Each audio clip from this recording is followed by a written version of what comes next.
Les vrais choix qui sont devant nous sont d'abord des choix de valeurs. Des choix de valeurs, des valeurs de la République, de notre conception de la République. Et je le dis sur des sujets dont on a beaucoup parlé, qui me sont particulièrement sensibles, comme le travail, le modèle social.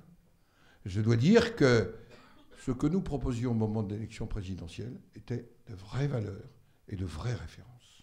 Mais je voudrais revenir à un sujet qui a été abordé lors du débat présidentiel, mais dans lequel il est totalement essentiel que la gauche n'ait pas la majorité des 3/5 entre le Sénat et l'Assemblée nationale. Il s'agit de la question de la nation. Et, pardonnez-moi, je vais emprunter à un de ceux qui m'a conduit dans la vie politique. Le texte n'est pas de moi, mais je voudrais vous le lire parce qu'il me semble bien résumer le débat de valeurs que nous aurons autour du thème de la nation.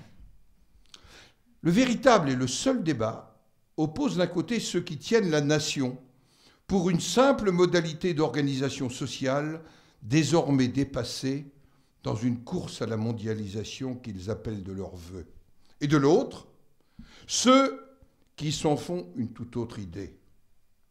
La nation, pour ces derniers dont je suis, est quelque chose qui possède une dimension affective et une dimension spirituelle.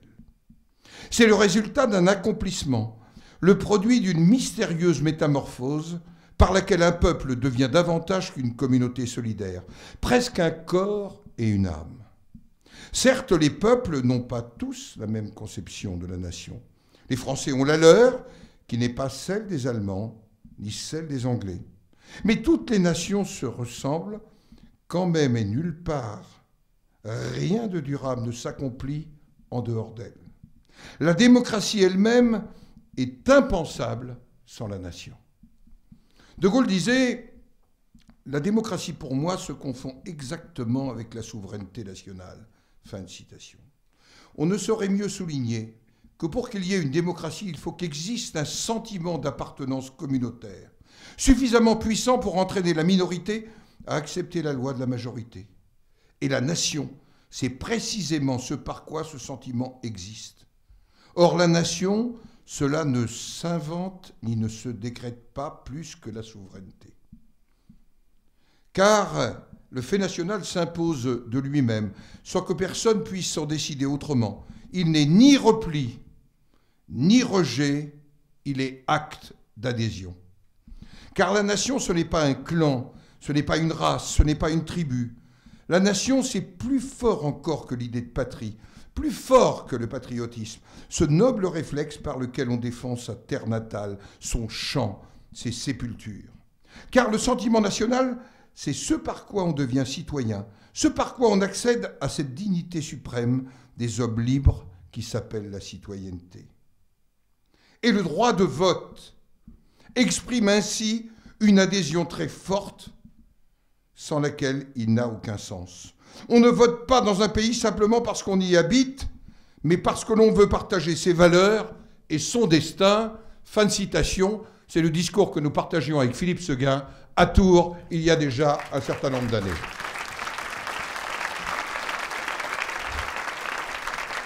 Pardonnez-moi de vous avoir imposé cette lecture, mais je crois que une élection législative, ça n'est pas simplement le choix d'une personne, bien sûr avec les qualités, ça n'est pas simplement la représentation d'un territoire.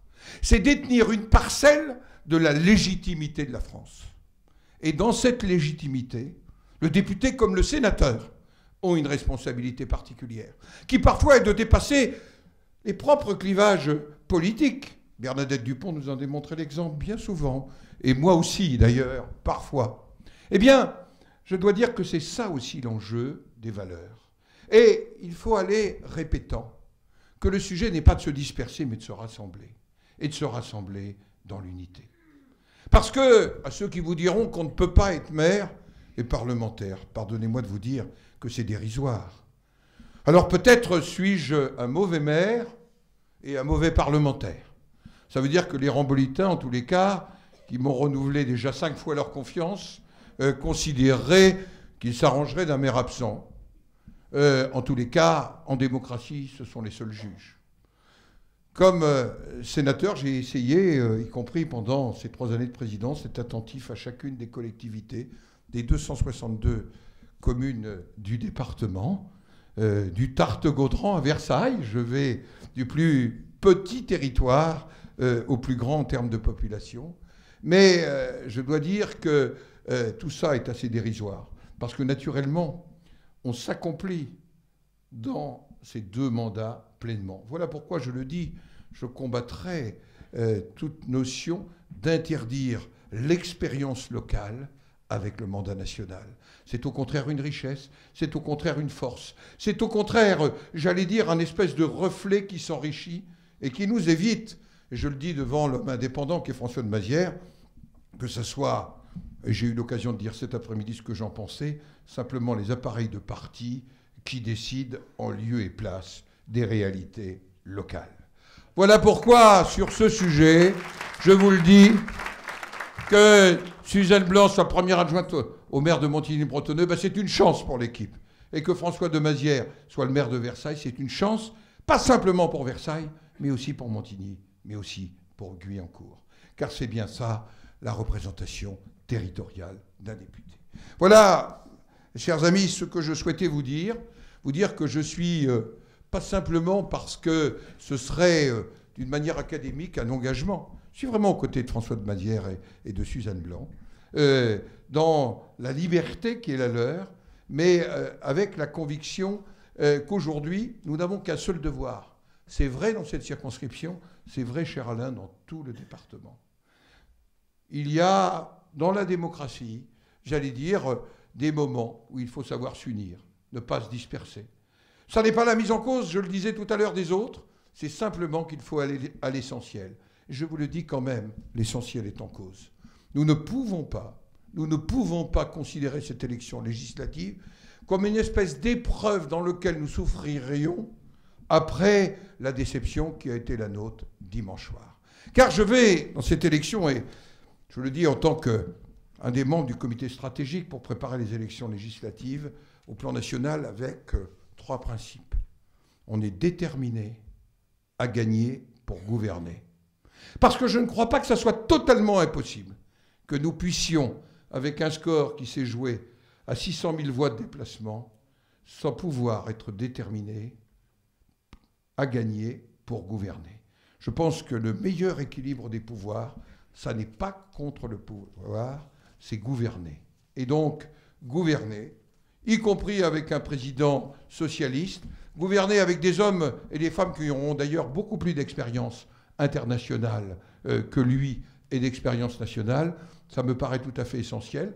Voilà pourquoi nous devons nous battre dans chacune des 567 circonscriptions, j'allais dire, de France, plus chez nos compatriotes qui sont établis hors de France dans ces nouvelles circonscriptions, pour que nous essayions de gagner pour gouverner. Il y a des rendez-vous terribles. Regardez, sentez-vous l'enthousiasme et la joie chez les partisans de M. Hollande depuis dimanche? Non. Il y a déjà le glas qui sonne, j'allais dire, à Athènes. Le carillon ne l'emporte pas à Berlin. Il y a des réalités qui vont s'imposer. Attention aux désillusions. Ils peuvent conduire à la déstabilisation de la République. Nous devons être les lestés-quillés de la République. Nous croyons à des valeurs, et autour de ces valeurs, c'est François de Mazières avec Suzanne qui les incarne. Merci.